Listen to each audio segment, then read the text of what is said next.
Hey, Doc. Hi, All how are you right, doing? I gotcha. I just have to get you on camera. This is Dr. John Cannell. Dr. John Cannell, you have the Vitamin D Council. That's your organization, basically, Yes, correct? D is in dog. D is in dog. Vitamin D, the stuff you get from the sun. And then on top of that, you've been looking into autism lately, right? Well, yeah, for the last 7 years. For the last 7 years. Okay. And specifically autism, why don't you tell me specifically what your research is about in that area?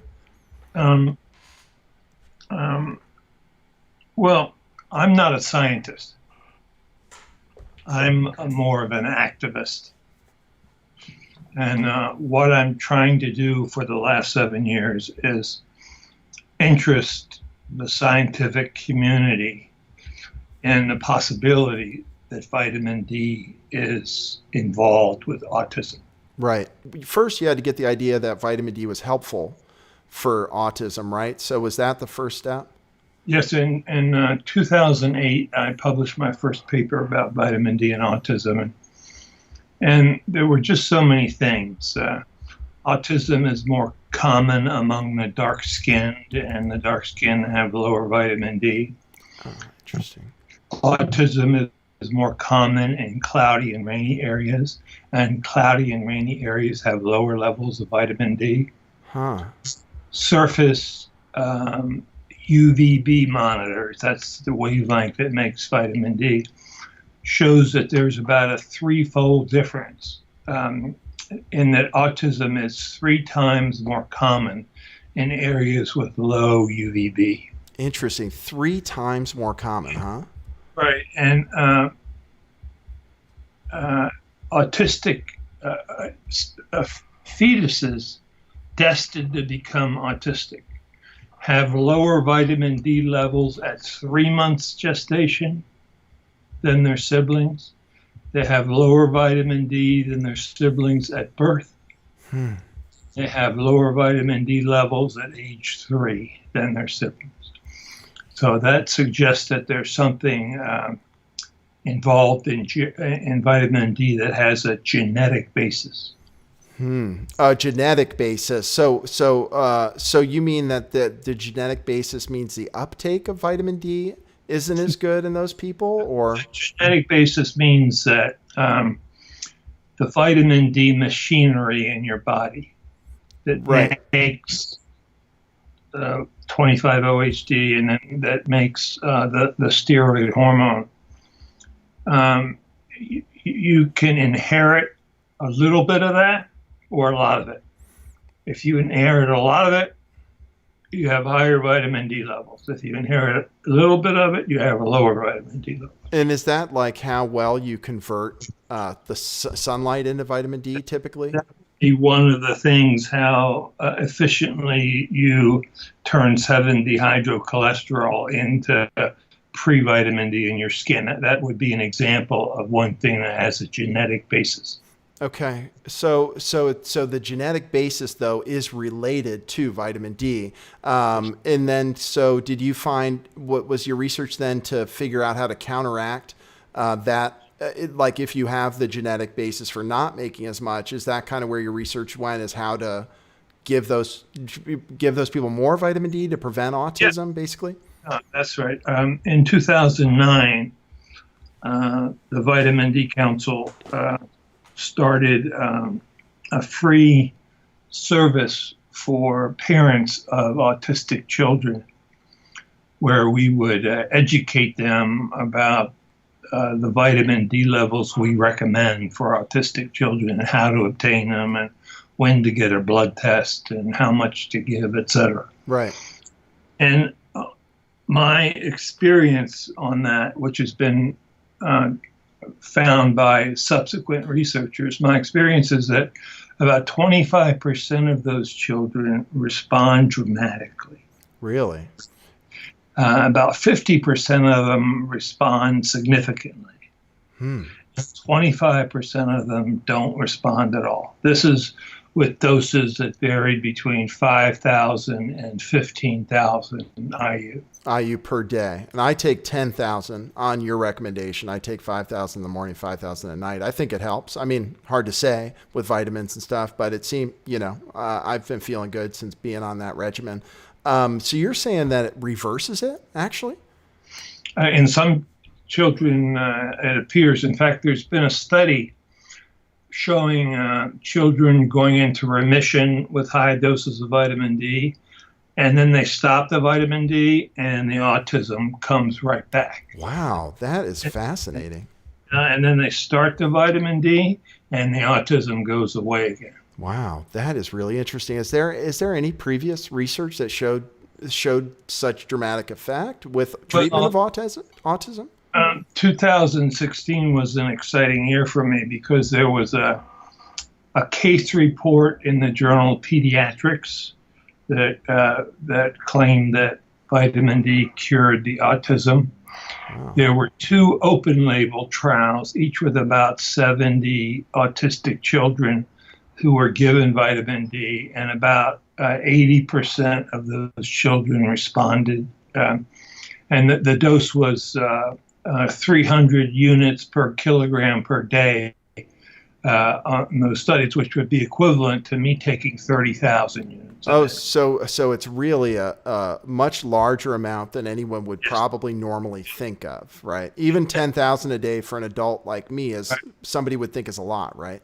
Right, and then there was a randomized controlled trial using that same 300 units per kilogram per day formula for about 55 kids with autism, comparing them to who get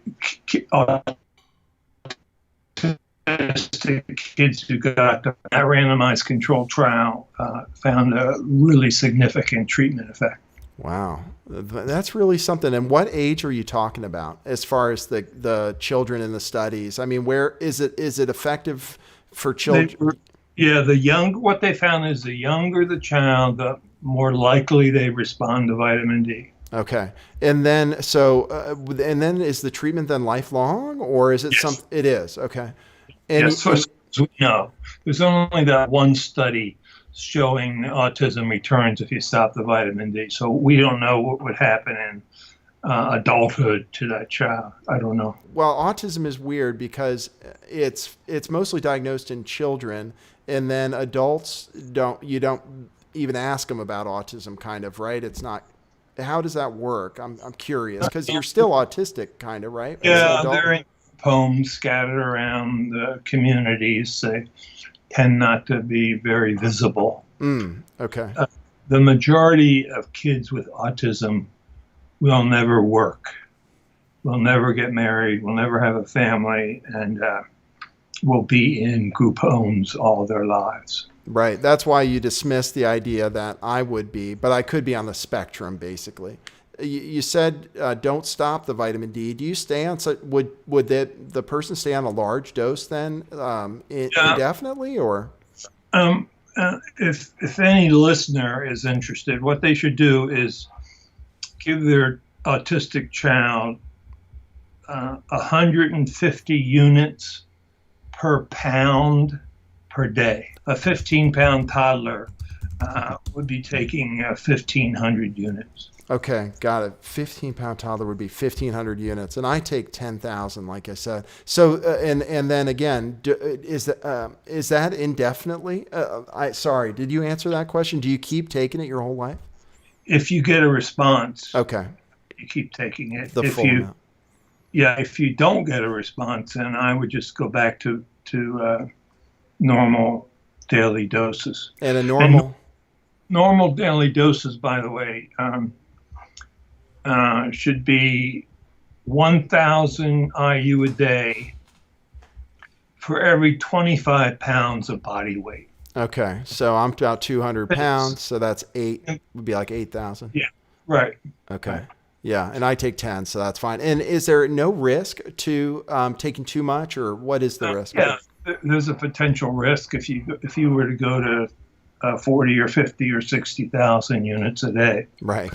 I did an experiment on myself about 4 or 5 years ago. I just wanted to know what it felt like. So I took 100,000 units a day, every day for 6 months. Holy cow.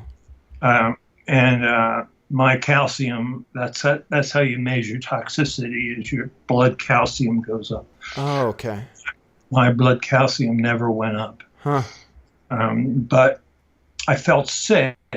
Many of the symptoms of vitamin D toxicity, which is like nausea, weight loss, anorexia, excessive urination. I got the symptoms, so I stopped. Oh, you stopped, but that wasn't for 6 months that it took to get the symptoms, basically. Yes. Yeah, it took that long. Wow. Oh, that tells you. 1,000 units. That tells you it's hard to OD on it. Then how is it cleaned from your system, through your liver or through your? There's an enzyme called the 24-hydroxylase that binds to vitamin D, and then it is excreted in the bile. Okay, so it is a liver. It is a liver function then. Yeah. So what happens is you get a little overloaded in your liver. That's interesting. Anorexia. Does regular vitamin D decrease appetite in any way? No. No, it's just a result of. Although there are 5 or 6 studies, weight loss studies, where people go on a diet, and one of the arms of the diet includes a vitamin D supplementation. You lose a little bit more weight if you add vitamin D to a diet. Okay, and I've been losing weight since I saw you. I've lost about 30 pounds. And I've been taking the vitamin D at the same time. So maybe there's a little difference. I do have to say, I feel good. Do people report, are there studies with adults? Cause you're so into the vitamin D thing. Are there studies with adults about what the effect is or what people report? Yeah, it depends on what your vitamin D level is to begin with. And that's, that has a high heritability component. I see. But if you have a low vitamin D level to begin with, then taking adequate doses of vitamin D, you can feel more energetic, more optimistic, stronger. So it depends on what your baseline is. It's sort of the same effect as going out in the sun. You were mentioning that our habits have changed, and actually this kind of ties into a question somebody asked in the chat, which is that the incidence of autism has gone so far, has gone way up. And you mentioned that our lifestyles have changed, where we're not in the sun as much. Do you think that's, well, obviously you probably think that's a contributing factor. Do you know what other factors, or do you have any insight into what might be causing this huge rise in the incidence of it? Sun avoidance has gone up sort of parallel with the autism epidemic. And studies show that people who were tested, like in 2016, have lower levels than those people who were tested in 2002. I see. Significantly lower. And is the incidence of that in that time period, the incidence of autism has also been on the rise, I take it? Yes. Every year, huh? It just goes up? Year, yeah. And the things we blame on it are, women working, right, and not being out in the sun as much, playing with their kids, what have you. You said that in the 50s and 60s, pregnant women were actually advised to sunbathe? Yes. In the 30s, mothers were advised by the federal government to make sure their infant got a tan. That's interesting. Yeah, you find that bulletin from the Food and Drug Administration on our website. And in the 50s and 60s, there was a woman named Coco Chanel. She definitely recommended that pregnant women be outside, get some sunshine. She always had a tan. That's interesting. And what do you recommend? And do you think that was a good idea? I know you have some ideas. Do you think we should sunbathe, however? I think I saw it's a certain amount of time, not that much time. But what do you recommend for that? Well, you have to realize that you can make 1,000 units of vitamin D in 1 minute of sun exposure. Wow, that's crazy. What kind of sun That's, exposure do you mean? Like, what do you mean when you? that's in your bathing suit at solar noon. Okay, So maximum. yeah, that's the maximum. So what we recommend is that you go out with as few clothes as possible when your shadow is shorter than you are, and sunbathe on both sides for half the time it takes for your skin to turn slightly pink. Most people know what that time is. So some people would be sunbathing literally for only 5 or 10 minutes.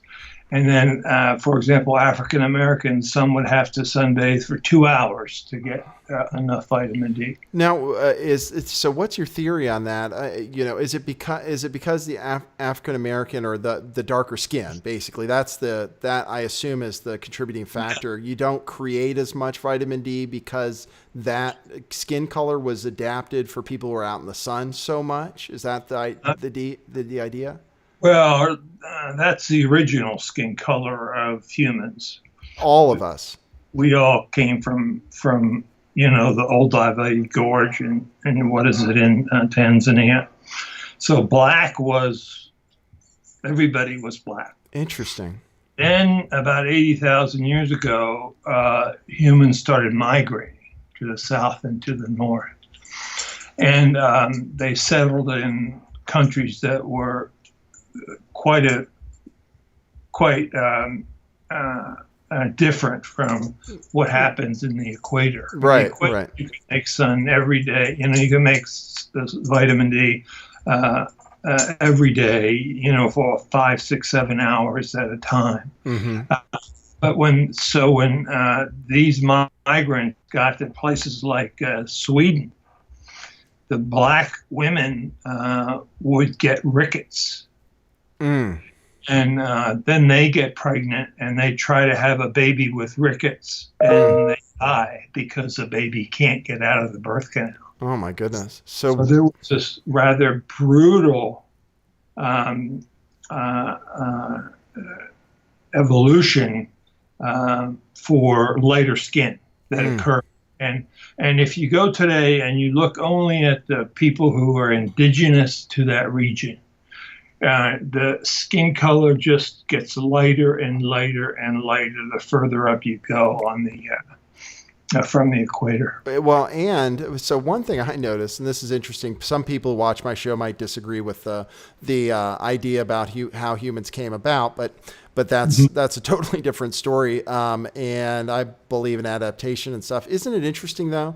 It's not about the equator though, because the further south you go toward Antarctica, skin just keeps getting darker. So that's because there's a hole in the ozone atmosphere in southern latitude. Right. That's the theory for it. Yeah, but it's interesting, but it is sunnier down there too as you go toward the equator. I mean, it's hotter and sunnier. So yeah, as we go toward the North Pole, we get lighter. And then we got and I guess the idea is that we weren't absorbing, the rickets were from vitamin D also, is the deficiency.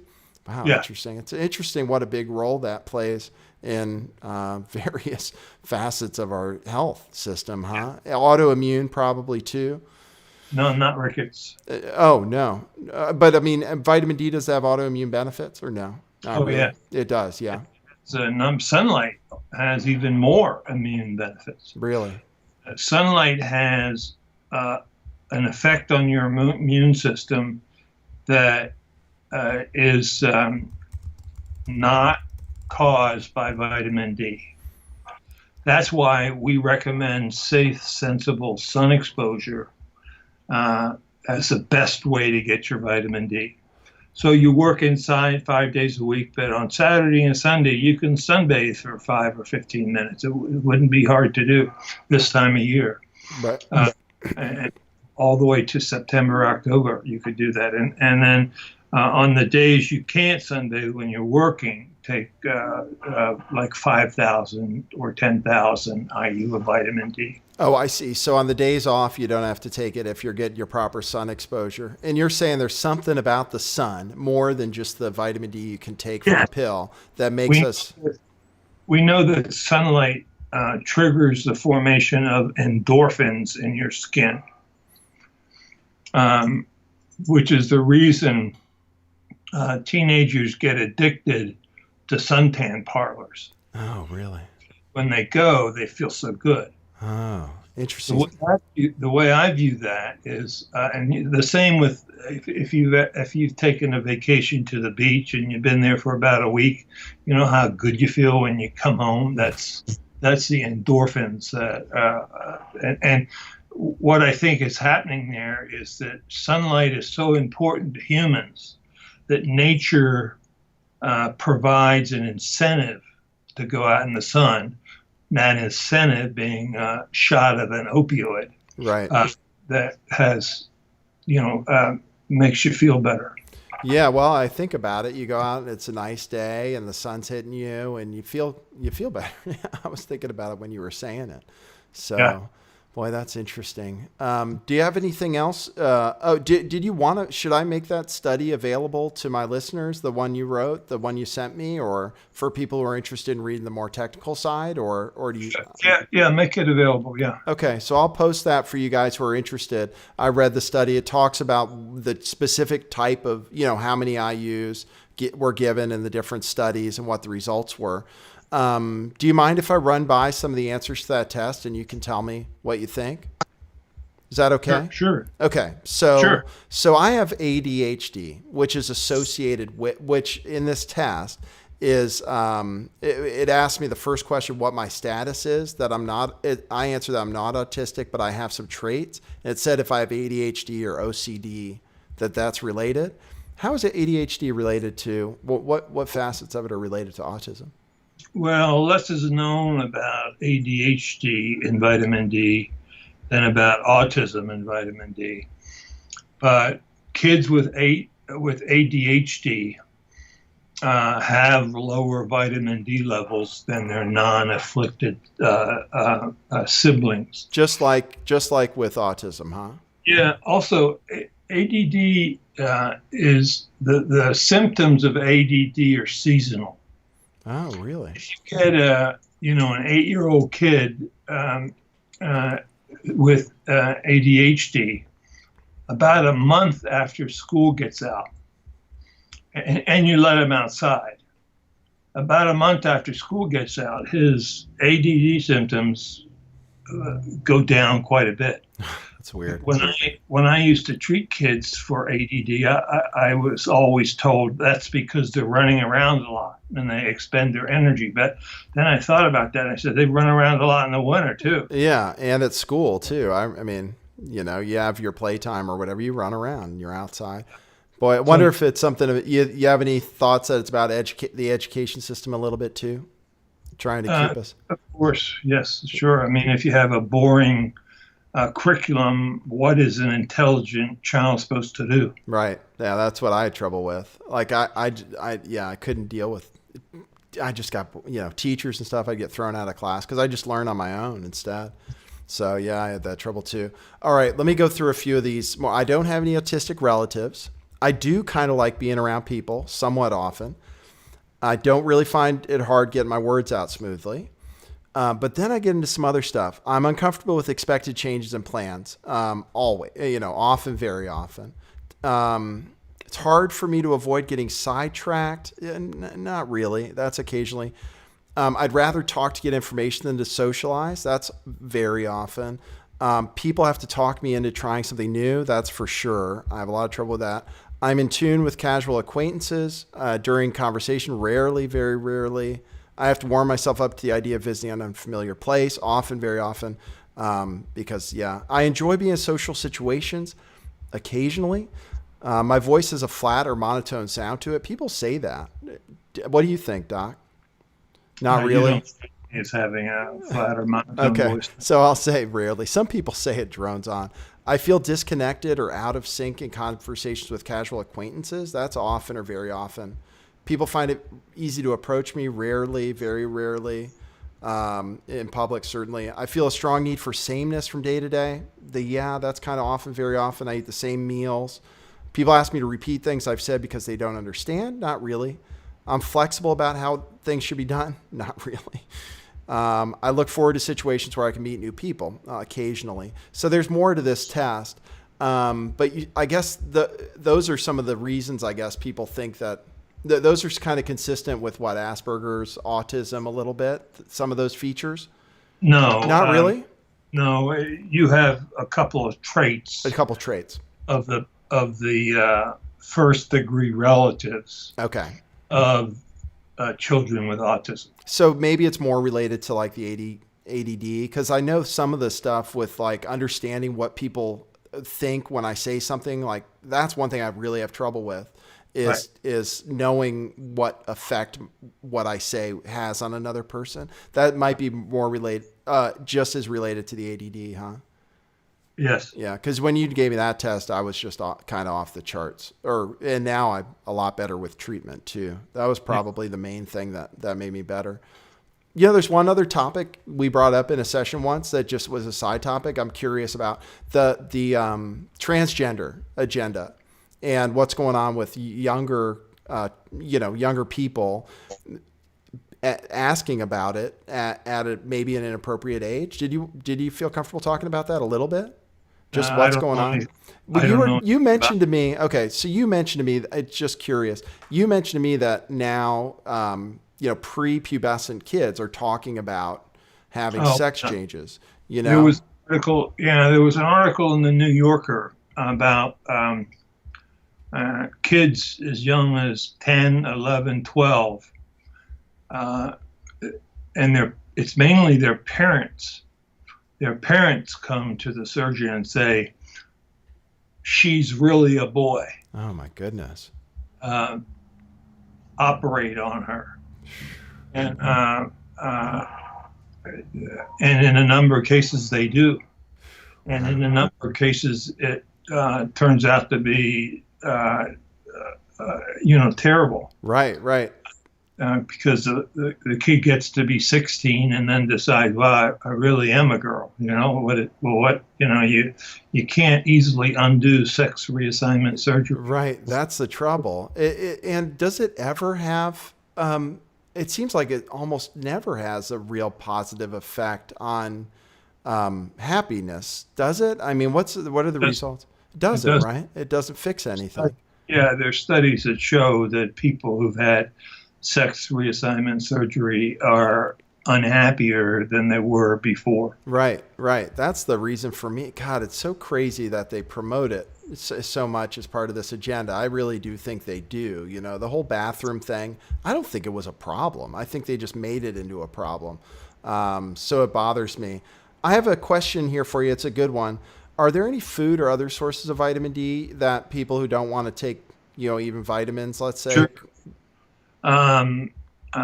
Seagull eggs, reindeer meat, lichen, and whale blubber. So that's all stuff. I'm trying to think. The whale blubber, that'd be good for, wild caught salmon. One serving of wild caught salmon has about 800 IU in it. And that's the food with the most. The vitamin D fortified milk only has 100 IU per glass. That's nothing. So if you drink 4 glasses a day, you get 400 IU, which is negligible. Yeah. Interesting. So those are weird foods. Well, salmon, but only specifically wild salmon. Yeah, a farm-raised salmon has about half as much. But do fish oils have some vitamin D in them too then? No. Only cod liver oil, which I would not suggest. You don't suggest cod liver oil. I've had it suggested before. Well, you might as well give your theory on that. The reason for it is not the vitamin D, which, by the way, in modern cod liver oil, the oil comes, the fish come off the boat, they get the oil out of it, then they purify the oil, then they add vitamin D. Oh, really? Yeah, artificially add vitamin D to the cod liver oil because the cod used to be really common, in the lowland countries in England and Ireland and et cetera. That is down south Right. compared to the Arctic. But all those cod are gone. The only cod that the only cod fisheries that are left are near the Antarctic, and that has very low vitamin D in it. Oh, interesting. I was thinking about whale blubber, and I was thinking who eats the stuff you mentioned, reindeer, whale blubber. That's kind of stuff that people in northern Arctic areas would eat. So Yes. weird how nature works, huh? You get more vitamin D from your food too up north. In fact, there's never been a civilization in the northern hemisphere that has survived the extremes of latitude unless they find a source of vitamin D in their diet. All right, cool. Well, okay, there's one more question. Let's see. What we want to know about weed. We want to know about cannabis. Do you have any expertise on that issue, or do you have any opinions about it? Because I think it's good, but I see a number of people, who regularly use cannabis, and I'd say about half of them have no initiative at all. Oh, right. Their desire in life is to go home and smoke some more marijuana. There's also been a sharp increase in first episode psychosis that is attributed to marijuana use. And attributed for what? What's the evidence that they used to attribute it? Just the fact that they were getting high and had a first, and that's when they had the first incidents, basically. The increase is all in teenagers. The increase in first episode psychosis is all in teenagers or young adults who regularly use marijuana. Interesting. Yeah, it's strong stuff these days. I when I smoked it back when I was a little crazy, yeah, I would think people were on the roof and stuff. It was pretty weird. But nowadays, if once in a while, but I think it's okay. I mean, I know a lot of people that do and are productive, and I don't have any trouble if I do it. But so that's why I was wondering. A lot of people say it cures stuff, but I've heard before from another doctor that it's correlated to bipolar as well. Right? Yeah. Yes, it is. Yeah. I had a doctor who thought it was causal, possibly, for bipolar. But now you mentioned the bad effects. Were any of those people having good effects from it? I mean, it's been shown to be effective in helping the nausea of chemotherapy. Right. What about anxiety? It seemed to help me with anxiety when I did it. Some people it reduces their anxiety, and some people it increases it. Yeah, it can do that. Yeah, there are a lot of different formulations and stuff too.